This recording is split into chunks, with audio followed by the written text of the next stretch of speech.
මුදලින් ලැබුණු ප්‍රමාණයන් සහ ඊට අමතරව විදේශ මුදල් වලින් ඍජුව ලැබුණු பணமாக கிடைத்த அளவு இதற்கு மேலதிகமாக வெளிநாட்டு பணப்பெறுமதியில் கிடைத்த வைப்புகளூடாக கிடைத்த நிதியுடன் அது 4286 மில்லியன் ரூபாவை கடந்துள்ளது. அதற்கமைய கிடைத்த நிதியின் பெறுமதி 13.8 மில்லியன் அமெரிக்க டாலர்களை கடந்துள்ளது.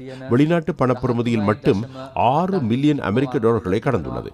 ரீபில்டிங் ஸ்ரீலங்கா வேலை திட்டத்துக்கு தேவையான ஒத்துழைப்பு கிடைத்து வருகிறது.